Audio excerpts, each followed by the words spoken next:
1등 맛집엔 이유가 있다. 김포 1등. 꼬꼬 오리주물럭. 줄 서는 맛집에 가서 여기가 왜 이렇게까지 줄을 서는지 모르겠어. 그 정도로 맛있는 줄은 모르겠어. 나는 별로인 것 같은데. 이런 얘기들을 자주 합니다. 저도 데이터로 맛집을 뽑아서 직접 찾아가 보면 왜 잘 됐는지 이해하기 어려운 가게들이 많습니다. 맛도 평범하고 가격이 저렴하지도 않고 서비스가 좋은지도 모르겠고 이 가게에서만 먹을 수 있는 특별한 메뉴가 있는 것도 아니고 그렇다고 기막힌 뷰를 가지고 있거나 인테리어가 뛰어난 것도 아니면 도대체 여기가 왜 맛집이 됐고 사람들이 줄을 서는지 의아할 때가 많습니다. 그런데 반대로 생각해보면 소름 돋는 거죠.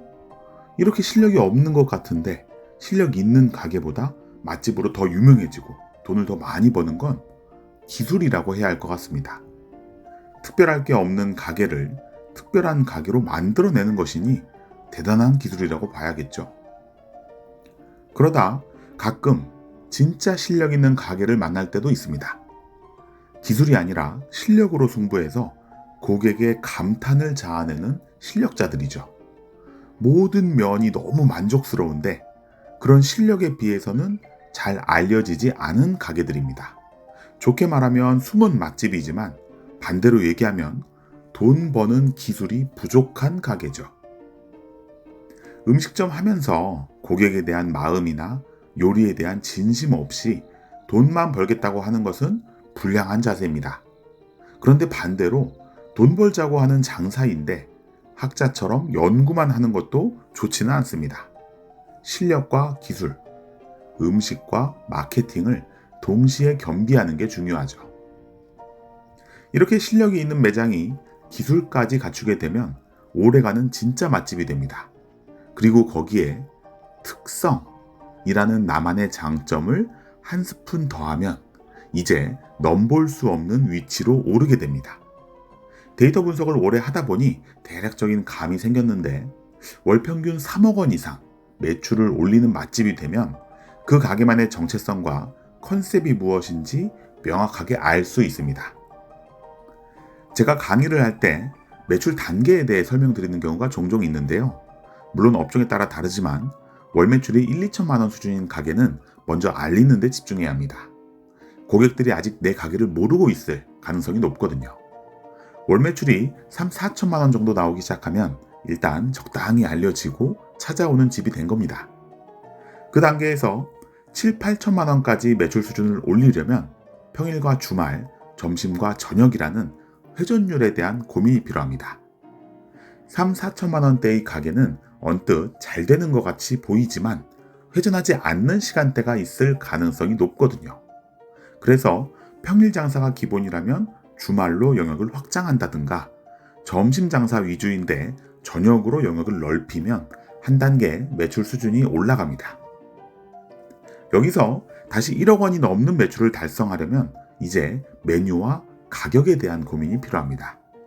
회전율로는 문제가 없는데 1억 원 달성이 어렵다면 단가가 높은 고품질 메뉴 개발과 사이드 메뉴가 필요합니다. 매장이 더 회전할 수는 없으니 이제 앉은 손님들의 단가를 높여야 하는 거죠. 여기까지는 회전과 단가라는 똑똑한 전략 수립으로 달성할 수 있는 영역입니다. 그런데 여기서 2, 3억 원의 매출을 올리는 가게가 되려면 이제 기업형 생산으로 사고를 전환해야 합니다. 한 그릇 한 그릇의 마음을 담는 것은 1억 원까지의 매장이고 2, 3억 원 이상 가는 매장은 이제 소품종 대량 생산이라는 기업형 생산으로 전환이 필요합니다. 이 과정에서 생산 라인도 늘려야 하고 매장도 일반 식당 규모가 아닌 대형 매장으로 전환하게 되죠. 여기서 다시 5억 원 이상 가는 매장이 되려면 포장 상품 판매, 온라인 주문 또는 외국인이나 단체 손님 유치 등 이제 식당이 아닌 기업형 판매와 유통이라는 성질 변화까지 필요합니다.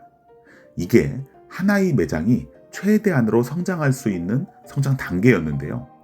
이런 매장을 10개, 20개, 지역 거점마다 늘리면 월 매출 100억 원이 넘는 외식 기업이 되는 겁니다. 업종에 따라 등급을 가르는 매출 수준은 조금씩 다르지만 외식 기업의 성장 단계는 대략 이렇습니다. 우리가 어떤 맛집에 찾아갔는데 매장 규모가 크고 제품이 기계적으로 쏟아진다면 그런 매장은 식당이라기보다 기업에 가깝다고 볼 수 있습니다. 이미 기업형 생산과 판매 단계로 넘어간 것이죠. 지역에서 1등인 맛집, 전국구 맛집으로 소문난 가게라면 아마 이렇게 기업형으로 넘어간 사례가 많을 겁니다. 설명을 길게 한 이유는 오늘 찾아간 맛집이 이미 한개 식당의 수준을 훨씬 뛰어넘은 김포 지역 1등 맛집이기 때문입니다. 이런 맛집을 돌아볼 때는 조금 다른 시각으로 봐야 하는데요. 맛이나 친절함, 깔끔함 같은 기본 요소와 메뉴와 가격에 대해서도 당연히 체크하겠지만 그 외에도 돌아가는 시스템의 효율성 또는 대규모 고객을 어떻게 소화할 수 있는지와 같은 기업형 외식 부분도 반드시 체크해야 합니다. 매장에 진입하기 전부터 주차장 규모가 상당히 큰 것을 확인할 수 있었는데요. 매장도 일반적인 식당 규모보다는 훨씬 큽니다. 매장에 진입하면 조리가 이루어지는 불판과 등받이가 없는 의자가 모든 매장을 채우고 있습니다. 테이블과 의자의 앞뒤 사이즈가 크지 않아서 보행로는 넓은 편이고요. 그리고 서빙하는 직원이 없는 것도 발견하셨을 겁니다. 이곳의 특징은 셀프 서비스 방식인데요. 주문은 한 곳에서 이루어지고 바로 음식이 제공되는데 이걸 들고 자기 자리로 가서 직접 조리해 먹는 겁니다. 이게 가능한 이유는 메뉴가 하나이기 때문인데요. 주 메뉴는 오리 주물럭 한 가지밖에 없습니다. 사이드 메뉴인 표고버섯이나 떡사리는 고기와 함께 넣어서 볶으면 되고 쌈이나 공깃밥은 같이 먹으면 되는 것이니 다른 조리 방법이 필요 없습니다. 오리 주물럭 고기를 불판에 올리고 익을 때까지 몇 번 섞어주다가 먹으면 됩니다. 닭갈비처럼 직원이 와서 조리해줄 필요가 없습니다. 셀프바도 이 집의 특성 중 하나인데요. 먼저 끓여놓은 따뜻한 누룽지가 있는데 양은 주전자에 직접 떠가면 됩니다. 찬 물도 바로 옆에 떠갈 수 있고 물컵이나 소주잔도 또 그 옆에 있습니다. 어디에 뭐가 있는지 위치를 찾기도 쉽고 한 군데 모여 있어서 동선 낭비가 크지 않죠. 두 번째, 반찬을 담아가는 셀프바에는 양파, 마늘, 김치, 고추장과 쌈장 5가지 반찬이 준비되어 있습니다. 요즘 다양한 종류를 구비해 놓은 샐러드 바도 많은데 이렇게 김치와 양파, 마늘밖에 없는 셀프바가 무슨 메리트가 있냐고 하시는 분도 있을 텐데요. 너무나 훌륭하고 충분합니다. 일단 양파, 마늘, 김치 하나하나의 품질이 아주 좋은데요. 회전이 잘 돼서 신선하기도 하지만 직접 담근 김치는 오리 주물럭 메뉴나 볶음밥과 환상적인 궁합을 자랑합니다. 집에 싸가면 안 된다고 여러 군데 붙어 있을 정도로 품질이 높은 반찬을 준비해 놓았습니다. 이제 조리를 해봐야겠죠. 불을 켜고 주물럭 고기를 올리고 추가 구매한 떡사리와 버섯, 깻잎을 뜯어서 넣고 셀프바에서 가져온 김치와 양파를 한가득 넣고 이제 기다리면 됩니다. 양파와 김치에서 나오는 수분과 오리를 익히면서 나오는 기름이 섞여서 적당히 자작해지기 때문에 빠르게 타지 않고요. 고기가 익을 때쯤 되면 버섯과 양파, 김치가 적당히 맛있게 볶아져 있습니다. 무조건 맛있을 수밖에 없는 비주얼이 완성돼 버리죠. 또 한 가지 디테일도 짚고 넘어갑니다. 김포에는 어린 자녀를 둔 가구가 많은데요. 매운 양념된 오리 주물럭을 먹지 못하는 아이들이 와도 함께 먹을 수 있도록 양념되지 않은 생오리와 생오리를 함께 조리할 수 있게 작은 기름 종이를 제공합니다. 돈가스 같은 대체 메뉴를 두지 않고 오리 하나로도 충분히 가족 단위 고객을 커버하고 있는 게 놀랍습니다. 쌈 장인인 아내가 이렇게 먹으면 맛있다고 시범을 보이는데요. 이렇게 상추, 깻잎, 쌈무, 고기와 양파, 고추와 김치 이렇게 하나로 싸서 먹으면 정말 맛있습니다. 불고기를 다 먹으면 볶음밥은 필수인데요. 볶은 고기와 김치를 조금 남겨서 잘게 다지고 밥과 야채, 남은 상추를 뜯어 넣고 맛있게 볶아주면 금방 완성됩니다.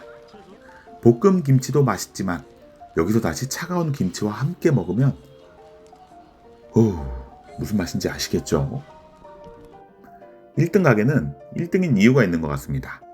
맛도 훌륭하고 가성비도 좋지만 작은 식당 하나가 맛집이 되는 것과는 차원이 다른 어떤 기업적인 체계 혹은 효율성이 느껴집니다. 넓은 주차장과 매장 규모, 효율적인 테이블 배치, 단품 메뉴 하나로 모든 것을 셀프 서비스로 만든 시스템, 그리고 사이드 반찬은 저렴하게 판매하거나 무료로 제공하지만 최상의 품질로 유지해야 하는 고수의 비법까지 모두 알고 있습니다.